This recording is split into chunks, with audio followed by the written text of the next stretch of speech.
হায় হায়, আমি আমার জীবনের কাহিনী শুনাইতেছি, জানি না আপনাদের দিলে লাগবে কি লাগবে না। 2008-এর কাহিনী। আমি জার্মানিতে বসা ছিলাম, আমার পুরা ইউরোপ সফর চলতেছিল 2008-এ হাজি আব্দুল ওয়াহাব সাহেব রহমতুল্লাহ আলাইহির সাথে। 2008-এ বড় ব্যথিত ছিলাম। ওটা আবার শুনাইলে কে কি বলে ফেলে জানি না।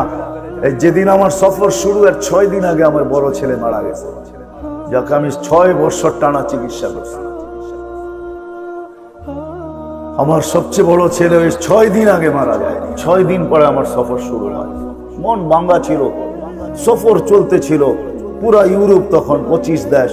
জার্মানিতে বসা ছিলাম, এক নব মুসলিম আসছে, আইসা বলছে 2টা মিনিট নিব, আমি বহুত দূর থেকে আসছি। জিজ্ঞাসা করছি কত দূর থেকে আসলে? বা 700 কিলোমিটার দূর থেকে আমি আসছি, ছোট একটা মাসলা জিজ্ঞাসা করার জন্য। আমি শুনছি একজন মুফতি সাহেব আছে, এই জন্য আমি মাসলা জিজ্ঞাসা করতে আসছি। বলছি কিসের মাসলা?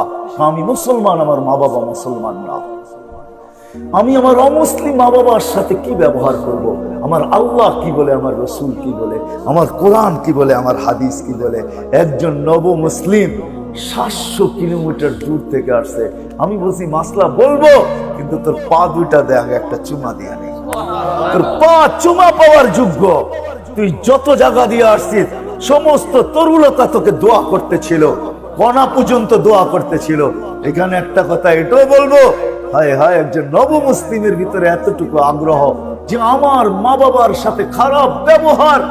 আমি ইসলামে তো আসলাম, জান্নাত যেন হাত থেকে ছুটা না যায়। আমি ইসলামে তো আসলাম, আল্লাহ যেন নারাজ না হয়ে যায়। ইসলামে তো আসলাম, আমার জীবনকে তো থুতু দিয়ে আসলাম, আমার রসুল নারাজ না হয়ে যায়। এই জন্য 700 কিলোমিটার ছড়তে পারে। এখানে একজনও নাই যে কোনো আলেমকে কোনোদিন জিজ্ঞাসা করছে, কোনো যুবক জিজ্ঞাসা করে নাই, কোনো বৃদ্ধ জিজ্ঞাসা করে নাই, কোনো নারী জিজ্ঞাসা করে নাই, পুরুষ জিজ্ঞাসা করে নাই যে আমি আমার মা বাবার সাথে কি ব্যবহার করবো, আমাকে একটু শুকায় দেন। কোনো আলেমও বলতে পারবে না কাউকে জিজ্ঞাসা করছে ওনারে। আমরাও করি, অথচ কদমে কদমে ওলামা। হায় সোনার গায়ে কত হাজার আলেম, কদমে কদমে ওলামা। এই জন্য পায়ে হাত রাখা বলি আলেমদের কাছে আসা, জীবনটাকে করেন মুহাম্মদুর রাসূলুল্লাহ ব্যতীত জীবন গড়ার বিকল্প কোন রাস্তা নাই, কসম খোদার নাই। কেউ যদি ভাবে তাহলে ও ভাবতে পারে, কিন্তু জীবন গড়া হবে না। ও আজকে বুঝবে না, কালকে বুঝবে, এটাই সত্য।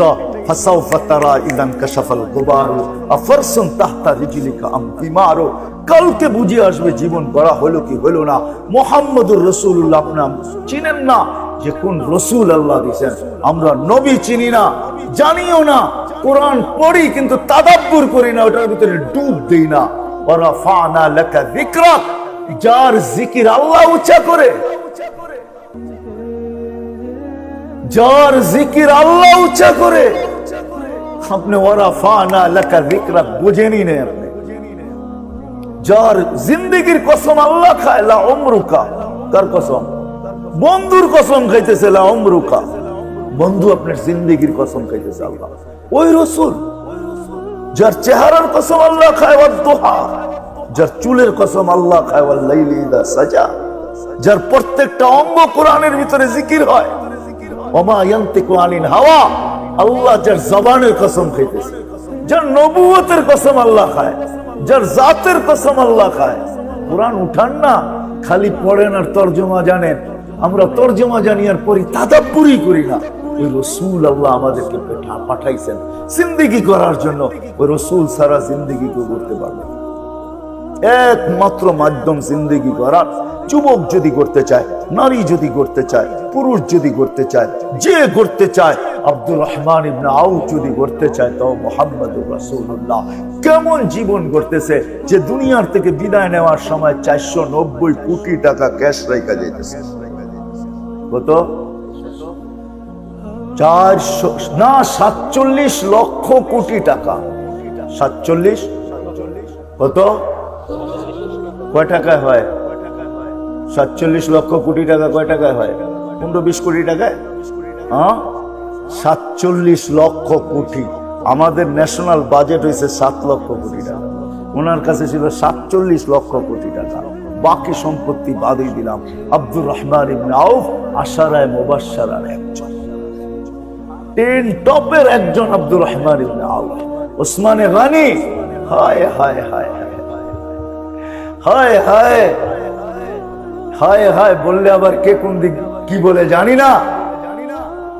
যাকে আল্লাহ বহুতবার বলছে ইফআল মা শিতা কাদ গাফারাল্লাহু মিন যামবিকা মা তাকাদ্দাম ওয়া মা তাআখার। ওসমান যার মাল দিয়ে আল্লাহকে রাজি করছে, রাসূলকে রাজি করছে। আল্লাহ রাসূল বলছে মদিনায় যাওয়ার পরে মুহাজির আনসারদের পানির ব্যবস্থা ছিল না।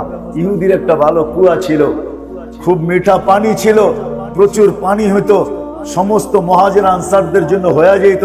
কিন্তু ইহুদিও বড় খারাপ ছিল, পানি সময় মতো দিত, একটু দিত তারপরে দিত না। তো আল্লাহর রাসূল একদিন ওসমান রাদিয়াল্লাহু তাআলা আনহুকে বলছে, ওসমান, মুসলমানদের পানির ব্যবস্থা নাই, ইহুদির কুয়া তো খুব ভালো। শুধু আলোচনা করছে। ওসমান রাদিয়াল্লাহু তাআলা আনহু ইহুদির রক চিনতেন, যা বলছে কুয়া বিক্রি করবি? কয় না। কত হইলে বিক্রি করবি না? এটা কত হইলে, কত টাকা হইলে করবি না? তো ইহুদি অর্থের লোভী ছিল, গাট্টি ভরা চাইছে, চাইতে দেরি, ওসমান ডন বলতে দেরি করেন না, ডন কিনা ফেললাম। বাড়িতে আইছেন, গাট্টি ভরা নিয়ে মেরা দিছেন মাথার উপরে, ল দেখুয়া এসা বলছে ইয়া রাসূলুল্লাহ। এর আগেই জিবরিল আলাইহিস সালাম এসে দাঁড়াইছিলেন,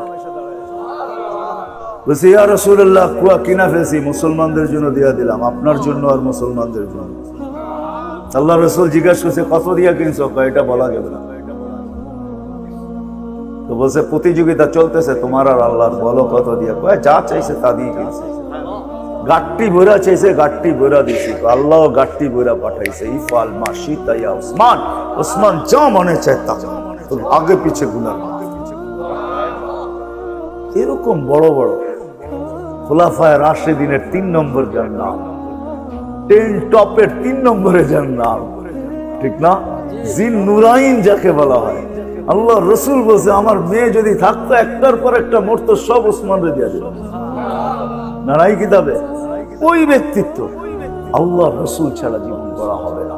এই জন্য নামাজ ছাড়বো না, ইস্তেগফার করব, আর হক্কানি আলেমদের কাছে নবীর জিন্দেগি, আল্লাহ ওয়ালাদের কাছে নবীর জিন্দেগি শিখব ইনশাআল্লাহ।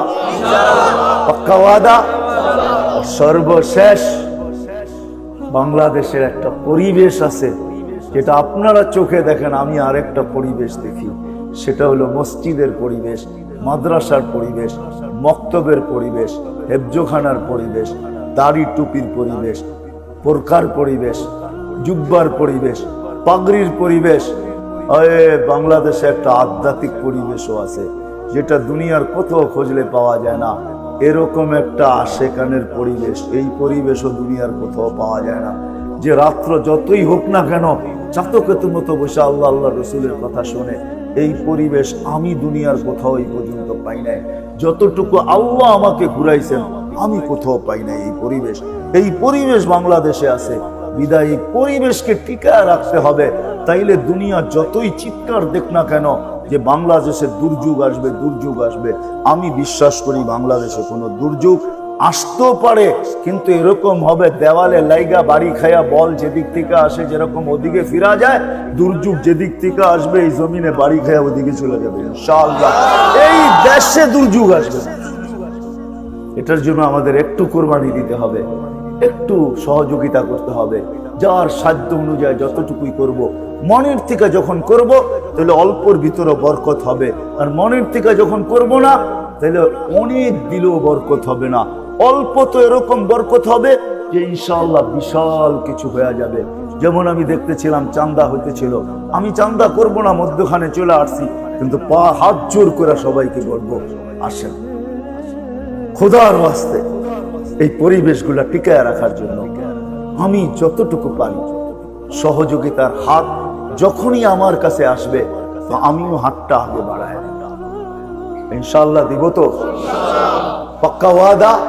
কে কে করতে পারেন দেখি, চাই অল্প হোক চাই বেশি হোক। আল্লাহ আমাদের সবাইকে আমল করার তৌফিক দান করেন। ওমা আলাইনা ইল্লাল বালাগ।